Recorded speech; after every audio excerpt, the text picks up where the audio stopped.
La vie n'est pas un problème à résoudre, mais une réalité dont il faut faire l'expérience. Deviens ce que tu es. Fais ce que toi seul peux faire. Comme le premier pas vers le bien est de ne point faire de mal, le premier pas vers le bonheur est de ne point faire souffrir. Messieurs et mesdames, bienvenue dans ce journal dont voici le condensé. Le Conseil hebdomadaire des ministres a eu lieu ce mercredi 2 octobre 2024 sous la présidence de son Excellence Athanase Guillaume Talon. Lancement par la ministre de l'Industrie et du Commerce Alimatou Sadia Assouma de la 5e édition de l'initiative dénommée Mois du consommant local. Au Togo, violence perpétrée sur le député sénégalais Guy Marius Sagna. Messieurs et mesdames, bienvenue une fois encore sur la chaîne culturelle et culturelle. Pendant 3 jours, les cadres du ministère du Développement et de la Coordination de l'action gouvernementale ont suivi une formation sur la prise de parole en public. Les détails avec Indatou Mama. C'est la salle de conférence du ministère du Développement et de la Coordination de l'action gouvernementale qui a servi de cadre à l'atelier de formation de 3 jours initié par le ministre Abdoulaye Biotchane. Cet atelier vise à renforcer la capacité des membres, cadres et responsables de structures de son ministère sur les techniques de prise de parole en public.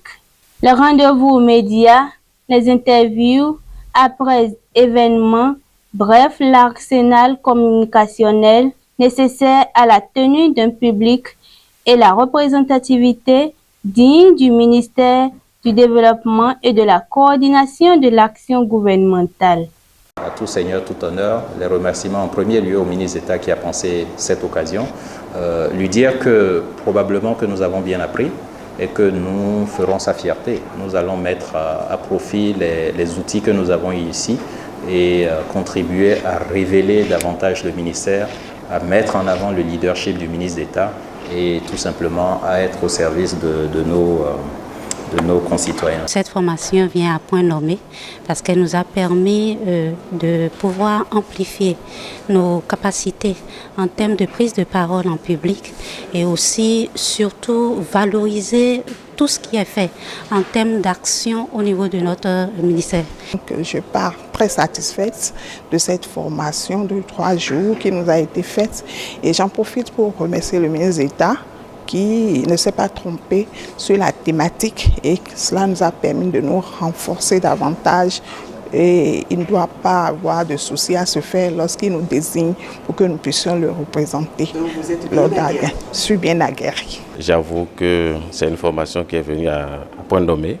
Les animateurs qui sont des professionnels nous ont aidés à appréhender cette thématique. Et avec des cas pratiques, je crois que les jours à venir, nous allons bien représenter le ministère du Développement. Et donc, je profite de l'occasion pour remercier le ministre d'État qui a eu vraiment cette idée de former les cadres que nous sommes.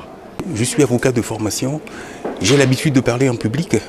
Et là, je m'aperçois que ce n'est pas gagné d'avance. Je dirais que c'est un atelier qui venait à point nommé parce que, effectivement, compte tenu de la position de notre ministère sur l'échiquier politique, nous devions être armés pour pouvoir être les porte-parole du gouvernement, du ministre d'État dans certaines situations. Et là, cette arme-là, vous nous l'avez procurée à travers cet atelier que nous venons de vivre. Comme le dit un adage de chez nous, on finit de grandir, mais on ne finit jamais d'apprendre. Et ceci, les cadres et membres sous tutelle du ministre Biotchane l'ont expérimenté au cours de ces 3 jours de formation. Lancement de la 5e édition dénommée Mois du consommant local ce mercredi 2 octobre 2024 par la ministre de l'Industrie et du Commerce Alimatou Sadia Assouma. Suivez. Le mois d'octobre est dédié au consommant local dans tous les pays de l'espace UEMOA. Et c'est justement pour cette raison que l'esplanade de l'Amazone à Cotonou grouille des articles made in Benin. Cette initiative annuelle a été possible grâce à la coopération suisse et autres partenaires techniques et financiers. En alignement avec les différentes stratégies régionales et le plan d'action du gouvernement PAG, la Suisse s'engage en soutien aux efforts du gouvernement béninois et de sa population pour un développement durable, résilient et inclusif. Consommer local permettra de booster l'économie béninoise, ainsi d'accroître les revenus des Béninoises et Béninois. Plusieurs ministres du gouvernement du président Patrice Athanase Guillaume Talon étaient présents pour soutenir le ministre du Commerce. On ne peut que se féliciter en tant que Béninoises et Béninois de faire partie de ce qui est en train de se construire dans notre pays quant au consommation local. Je suis ici cet après-midi pour soutenir la ministre de l'Industrie et du Commerce parce que dans le secteur du numérique, nous faisons un devoir de rendre visibles les actions que le Bénin tout entier, pas seulement le gouvernement, mais c'est aussi nos artisans, nos entreprises, c'est nos industries, tout ce qui est en train de se faire, que cela puisse être visible par le biais des canaux disponibles aujourd'hui partout dans le monde. Consommer tout ce qui se produit ici au Bénin, quel que soit le niveau de qualité, quel que soit le niveau de finition, et c'est comme ça que nos producteurs, nos transformateurs vont améliorer la finition, la qualité de leurs produits, de leurs services. La ministre de l'Industrie et du Commerce, Alimatou Sadia, a dans sa prise de parole abordé le thème « Consommons local » qui représente un levier de développement industriel, de compétitivité qui concorde avec les grandes orientations et les grands défis de l'heure. L'édition de cette année est placée sous le thème « Consommons local », un levier de développement industriel, de compétitivité et de résilience des économies de l'UEMOA.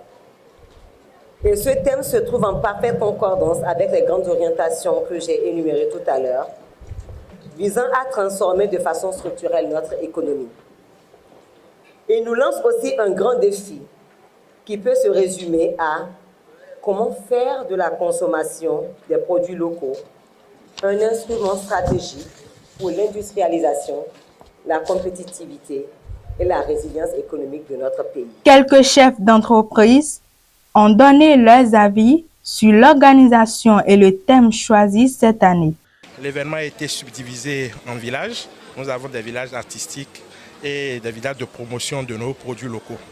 Alors nous sommes en ce moment à la phase nationale. Bientôt, les départements vont prendre le relais et l'Atlantique et le littoral, ça va être du 23 au 27 octobre prochain au rond-point Sainte-Cécile de Cotonou. Donc c'est une activité que nous chérissons parce que ça induit un certain engagement patriotique du citoyen béninois, du citoyen de l'UEMOA globalement, depuis quelques années. Et c'est très avantageux pour nous qui produisons des produits fabriqués à partir de matières premières produites chez nous. D'année en année, on constate que l'organisation s'améliore et l'autre chose, c'est que cette organisation permet également permet d'avoir auprès de la clientèle un écho assez favorable qui nous permet de nous améliorer également. Avis donc à toute la population d'effectuer massivement le déplacement vers l'esplanade de l'Amazone en vue de soutenir nos artisans et nos chefs d'entreprise. Plusieurs grandes décisions sont issues du Conseil des ministres de ce mercredi 2 octobre 2024, tenu sous la présidence de son Excellence Athanase Guillaume Patrice Talon. Suivez le compte rendu du porte-parole et secrétaire général adjoint du gouvernement Wilfried Léandre Mbedi. Le Conseil des ministres s'est réuni ce mercredi 2 octobre 2024 sous la présidence du chef de l'État, M. Patrice Talon. Les décisions que voici ont sanctionné la séance. au chapitre des mesures normatives.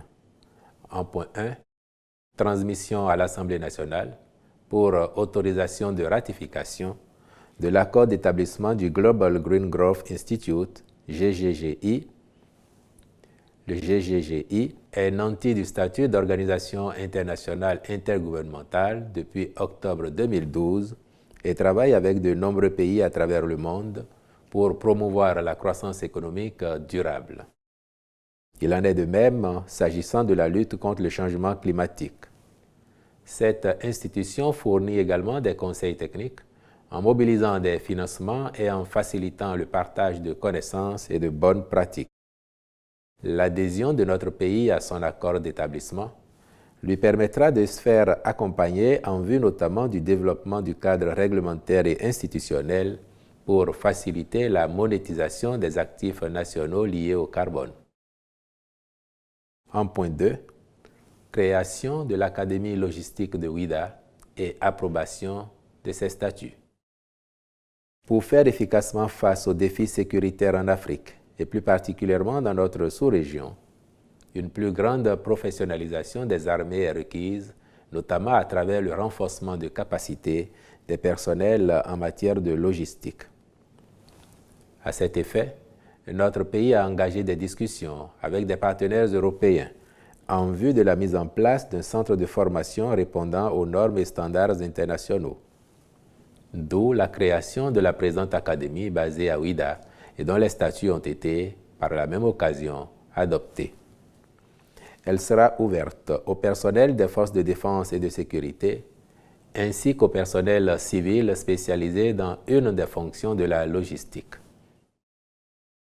Au nombre des mesures normatives, il a été également adopté le décret portant convocation du corps électoral le dimanche 5 janvier 2025 pour l'élection des membres de l'Assemblée consulaire de la Chambre de commerce et d'industrie du Bénin, CCI Bénin, au titre de la mandature 2025-2030.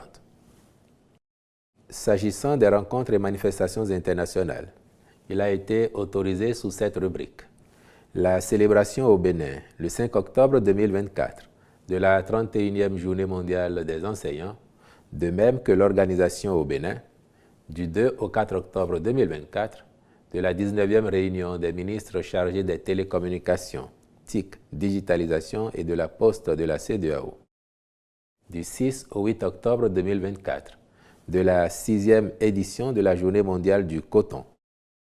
Du 17 au 19 octobre 2024, du 3e congrès des soins palliatifs et de la 4e Journée mondiale des soins palliatifs. De la 27e édition de la Journée nationale de mobilisation pour la lutte contre les troubles dus à la carence en iode, le 27 octobre 2024 dans la commune de Kandi. Du 27 au 29 octobre 2024, des premières journées scientifiques de la Société béninoise de néphrologie. Du 21 au 23 novembre 2024, du 3e congrès de la Société béninoise de rhumatologie.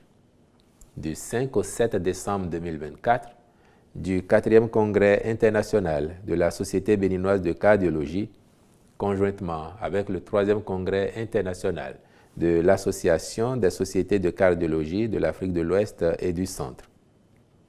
Il a été, par ailleurs, autorisé la participation du Bénin au séminaire d'orientation à l'intention des membres africains élus au conseil d'administration du Bureau international du travail à Abidjan, en Côte d'Ivoire, du 9 au 11 octobre 2024, à la 53e session ordinaire du conseil d'administration de l'École interétat des sciences et médecine vétérinaire de Dakar, prévue du 21 au 25 octobre 2024 à Yaoundé, au Cameroun. Au chapitre des mesures individuelles, enfin, M. Caliste Akweyon Dossou-Koko est nommé greffier en chef à la Cour suprême. Je vous remercie.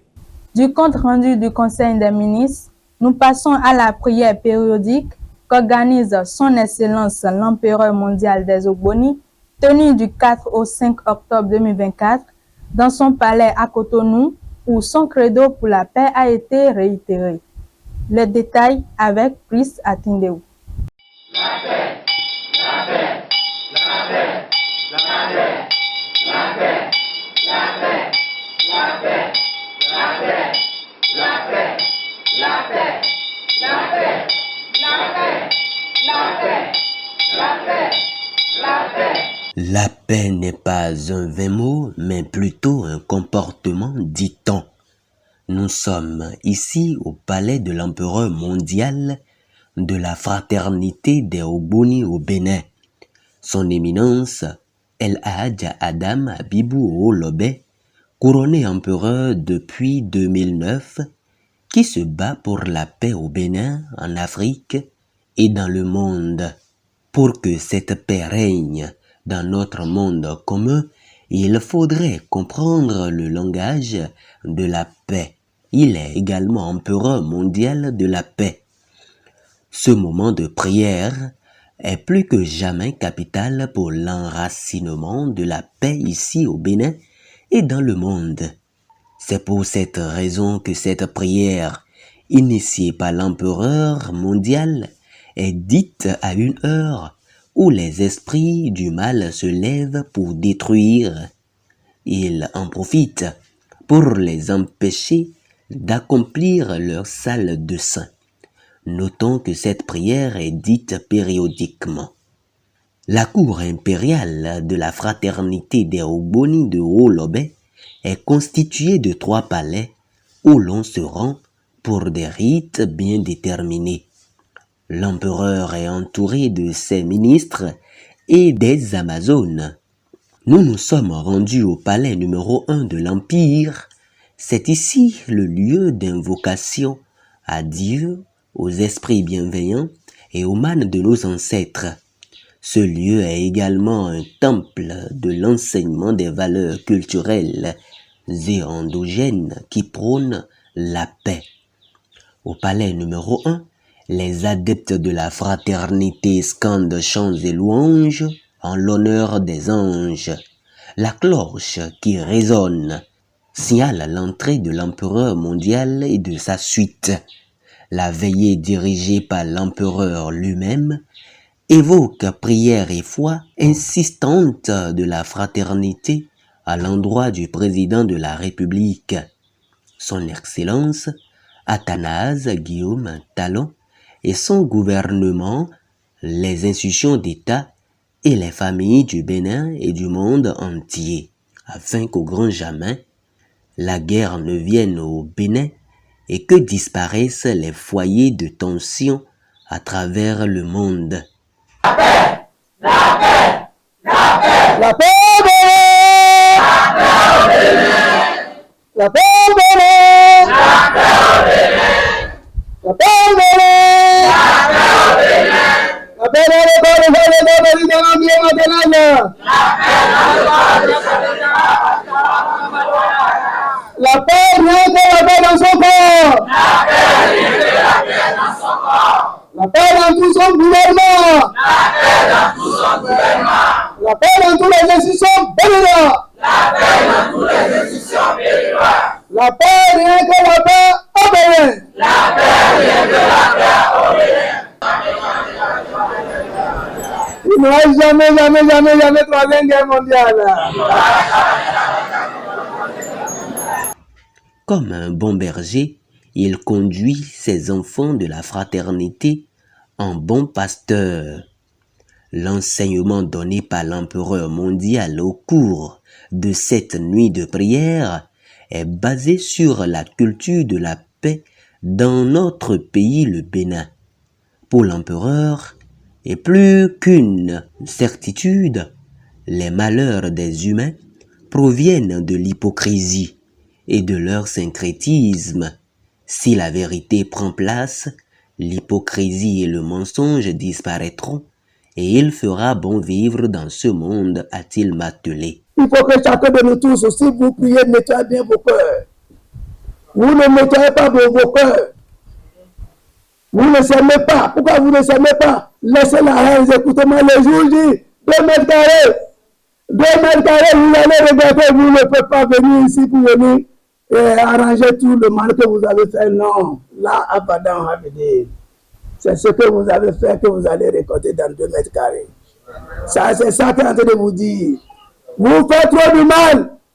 Vous se détruisez et vous dites que vous détruisez vos parents. vous détruisez vos amis, vous détruisez vos parents, vous détruisez vos maris, vous détruisez vos femmes, vous détruisez vos frères, vos aînés, par-ci par-là. Qu'est-ce que vous allez gagner dedans? Et pour finir, il exhorte la fraternité à revenir à la tradition et de cesser de se perdre en se faisant du mal, et que la paix ne peut régner qu'en l'absence des trahisons, des mensonges.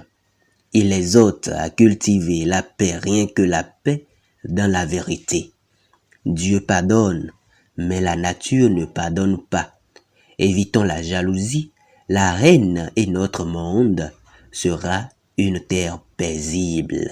Beaucoup d'entre vous, vous avez des pasteurs, vous ont menti, vous avez ramassé tout ce que vos aïeux vous ont laissé, vous avez brûlé, maintenant vous souffrez. Les sorciers sont passés par là et pour vous détruire. Et les pasteurs, la nuit profonde, et pour vous viennent vers les charlatans, les marabouts, et ils vont vous venir.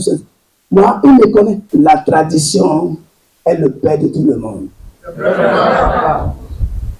Il ne faut pas laisser que les gens vous mettent dans la boue.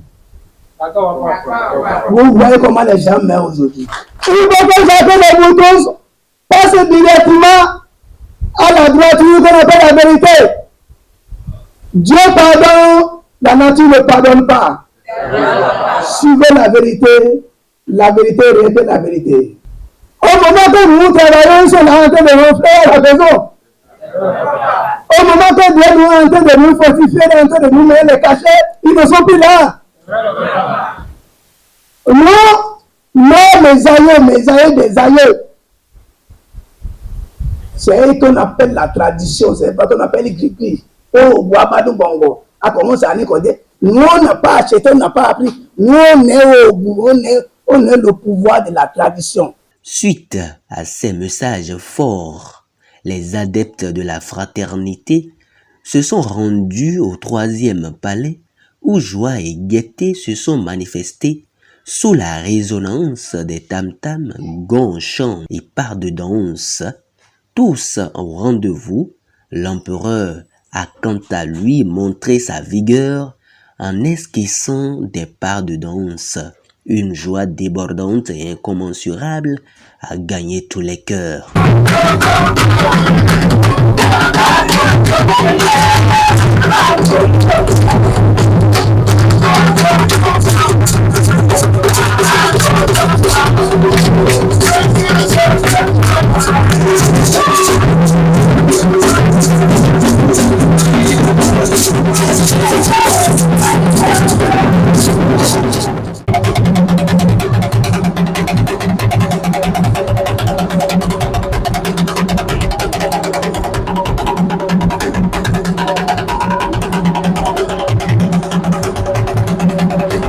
C'est aussi le lieu de recevoir les bénédictions de l'empereur mondial Ho-Lobé sur différents articles que l'on pourra utiliser une fois chez soi.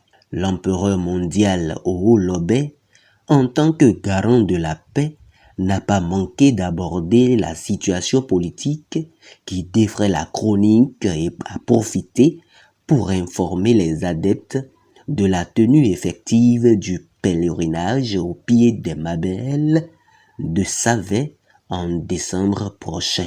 La paix, rien que la paix dans le monde. C'est sur ce message que nous prenons congé de l'empereur mondial des Ogboni dans l'espoir de revenir pour d'autres occasions. En tant que le garant de la paix depuis 60 ans, il n'y a jamais la guerre au Bénin. Je vous dis et je vous répète, quel qu'en soit ce qui va se passer. On est d'accord. S'il y a dit de laisser le temps au temps, comme on appelle au temps, laisser la justice n'a qu'à faire son travail. Moi, je suis le garant de la tradition. En tant qu'un empereur mondial, nous on est là pour que tout ça aille bien, pour que la paix règne. Page culture de cette édition, suivez à travers ce magazine les efforts fournis par le gouvernement du président Patrice Talon pour faire du Bénin une destination touristique de rêve. 6 janvier 2022, Palais des Congrès de Cotonou.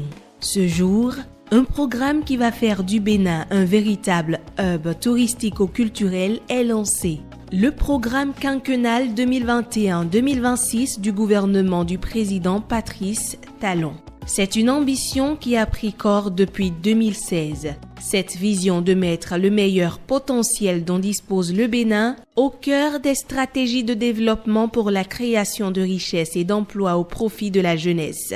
Un patrimoine culturel assez dense, un génie artistique et des richesses touristiques que le gouvernement de Patrice Talon travaille inlassablement à valoriser. Sur le plan touristique, les investissements inédits en cours sont alors accélérés ces 2 dernières années pour faire du secteur un levier essentiel de l'économie et faire du Bénin une destination touristique majeure de rêve.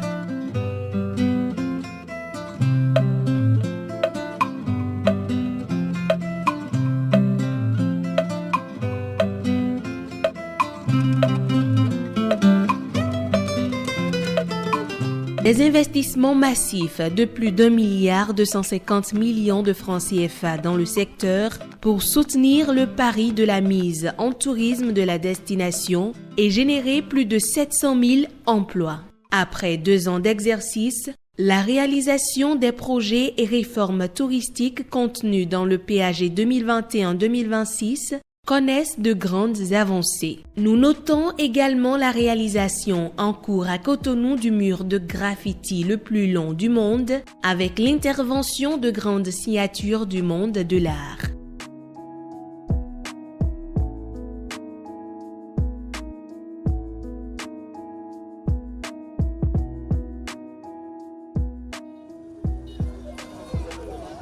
À Ganvié, le projet Réinventer la cité lacustre est mis en œuvre. Une série de travaux est en cours à travers la mise en œuvre de ce projet majeur. On note également la mise en œuvre du projet de reconstruction à l'identique de la cité historique d'Ouida qui regorge de nombreux sous-projets tels que la réhabilitation de la porte du non-retour dont les travaux d'aménagement suivent leur cours. L'aménagement d'une station balnéaire d'exception à Avlekete.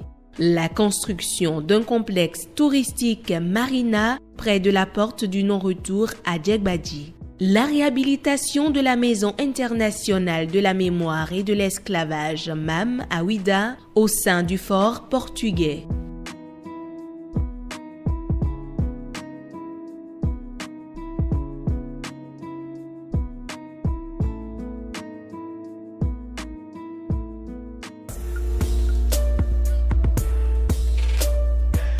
La construction de la route de l'esclave et la réhabilitation de la place aux enchères et du mémorial de Zumboji dont les travaux sont déjà achevés. Ouida change complètement de visage sous le regard admiratif de tous pour devenir une plateforme continentale du tourisme mémoriel.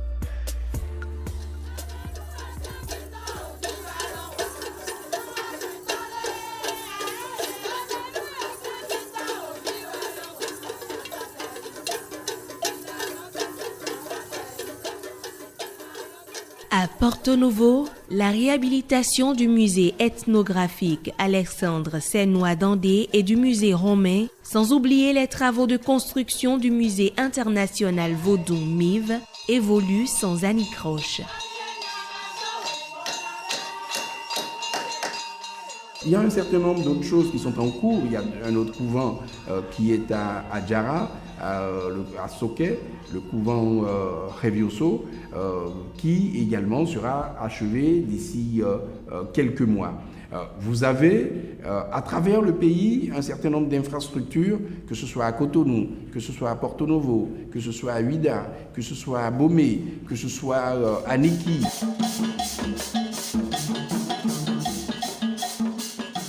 À Abomey, le projet de création du musée des rois et des Amazones du Dahomey Murad et de valorisation du site palatial d'Abomey suit son cours.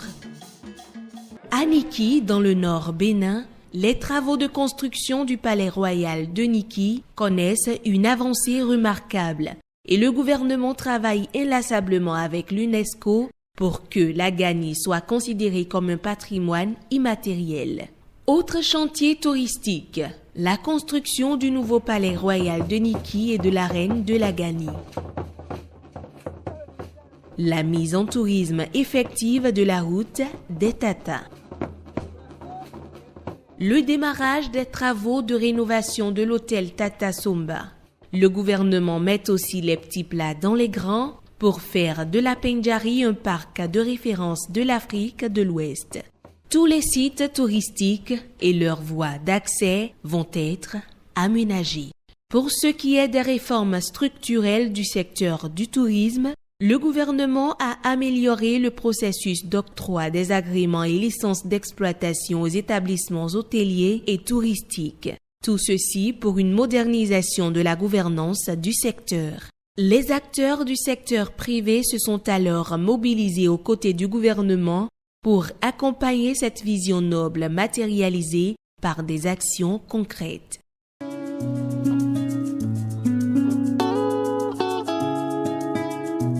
Une belle destination touristique nécessite une mobilisation des ressources humaines qualifiées pour des services de qualité. Ainsi, depuis 2022, le gouvernement met en œuvre un vaste programme de renforcement de capacité d'une cohorte de 54 guides de tourisme à travers une série de formations. S'ensuit le renforcement de capacité de 583 professionnels du tourisme, de l'hôtellerie et de la restauration THR en 2023. Sur le plan culturel, les classes culturelles ont été effectives en février 2023. Elles visent à détecter et promouvoir des talents artistiques et culturels en milieu scolaire. 89 établissements scolaires ont été ciblés pour la phase expérimentale avec 30 260 élèves impactés et 938 emplois directs créés au niveau des acteurs culturels. Sur la scène de l'art, le Bénin veut prendre toute sa place. La présence quantitative et qualitative du pays est de plus en plus remarquable sur la scène artistique mondiale. Ceci grâce à la professionnalisation du secteur artistique, longtemps considéré comme étant réservé aux personnes qui n'ont pas réussi leur vie. En novembre 2021, le gouvernement béninois réussit à récupérer de la France les trésors royaux pillés lors de la traite transatlantique.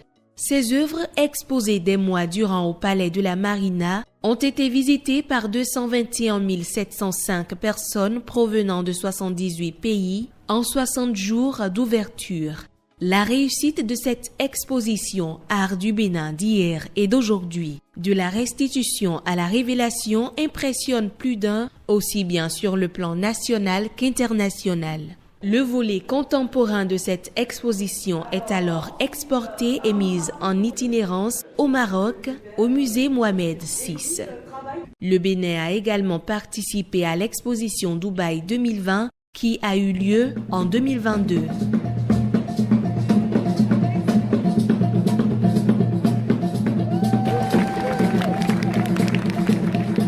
Autrefois, les arts au Bénin étaient considérés comme un folklore pour nombre de personnes. Mais aujourd'hui, les artistes sont élevés au rang qui est le leur. Grâce aux nouvelles mesures structurelles visant à créer un écosystème favorable à l'éclosion et au développement des industries culturelles et créatives ICC, le Bénin dispose d'une agence de développement des arts et de la culture dont la mission porte sur l'appui technique et financier aux artistes, la production et la promotion artistique et culturelle, la coopération internationale et le développement partenarial. Sous l'impulsion du président Patrice Talon avec l'enthousiasme et l'engagement de tout le gouvernement, la culture, le tourisme et les arts sont de plus en plus une source d'enrichissement et de fierté pour le Bénin. Le tissu culturel, artistique et touristique se densifie progressivement permettant d'accueillir des visiteurs nationaux et internationaux. Un puissant moyen de révélation du Bénin aux Africains et au reste du monde. Une preuve de ce que le peuple ne s'est pas trompé en faisant confiance à Patrice Talon et à son gouvernement pour faire du tourisme en lien avec la culture et les arts le principal outil de rayonnement du Bénin à l'international. Page internationale de cette édition, nous irons au Togo où le député sénégalais Guy Marius a été agressé. Toujours parlant des Sénégalais, l'ancien président Macky Sall, désigné comme tête de liste de la coalition avec le PDS. Les détails avec Indatou Bama. C'est au cours d'une réunion à Lomé que le député sénégalais du PASTEF, Guy Marius Sagna, ayant pris la parole, et au moment de chanter l'hymne national, que la salle a été envahie. Il y avait des jeux partout, il fallait s'enfuir. Il y a un monsieur qui s'est accroché à moi, il a pris mon portable, j'ai tenu fort le portable. L'autre a pris une chaise, il m'a envoyé au dos. Plusieurs blessés ont été enregistrés, dont le député Guy Marius en visite au Togo dans le cadre d'une session extraordinaire de la commission du Parlement de la CEDEAO. Ce qu'il faut retenir de la violence d'aujourd'hui, c'est que tous les Togolais sont en sursis. Aucun Togolais n'est en sécurité. Parce que quand on bastonne un parlementaire de la CEDEAO qui a une immunité et qui est en session ici au Togo, ça veut dire qu'on peut bastonner tous les Togolais. En juillet dernier, au Parlement de la CEDEAO, le député avait sévèrement critiqué et ouvertement le gouvernement togolais et dénoncé une dérive autoritaire. Le ministre sénégalais des Affaires étrangères condamne avec fermeté cet acte inqualifiable et demande qu'une enquête soit immédiatement diligentée. La porte-parole du gouvernement du Togo a dénoncé ces violences et annoncé qu'une enquête serait déjà en cours par la justice togolaise. La députée togolaise de l'opposition dénonce les faits. Eh bien, les gendarmes, ils n'ont rien fait. Ils étaient là, en observateur. Ils étaient là, même quand ils ont été interpellés. Et ils sont partis lorsqu'ils ont laissé le groupe faire ce qu'ils avaient à faire. Beaucoup de réactions sont toujours en cours, demandant une réaction de la CEDEAO.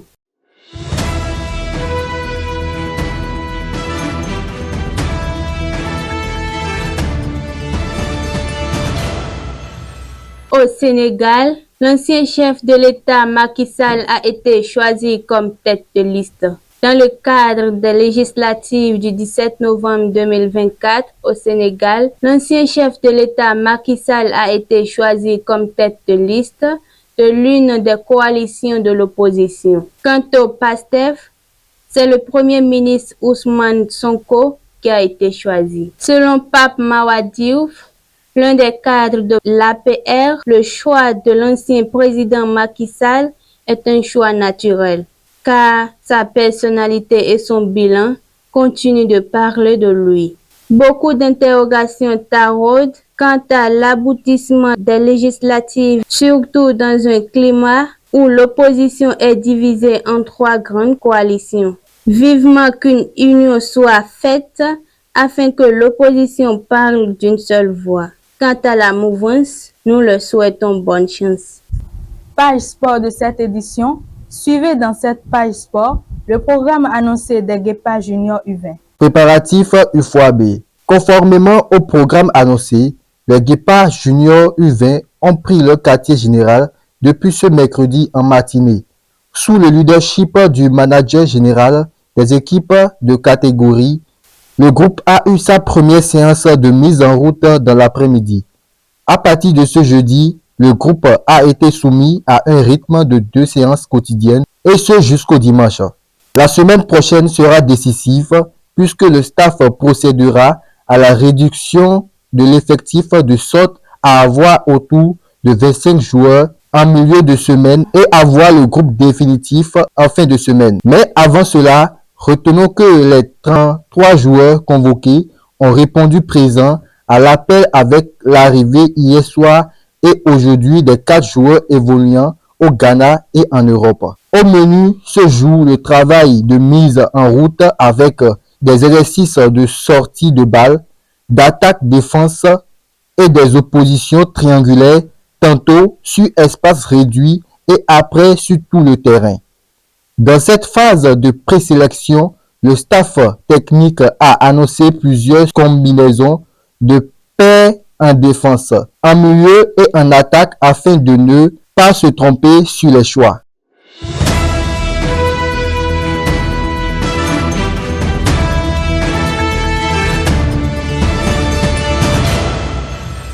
Au Sénégal, Aliou Cissé à la tête de l'équipe nationale depuis 2015 dit son au revoir.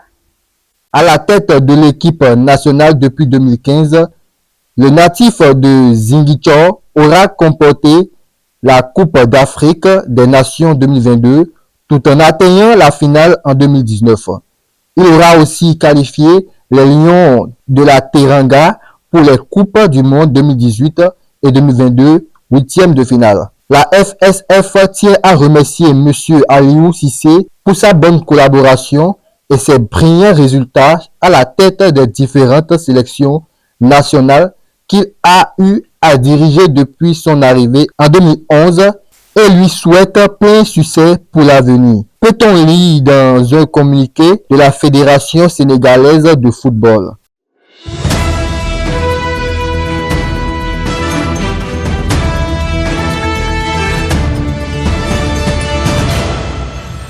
Fin de cette édition.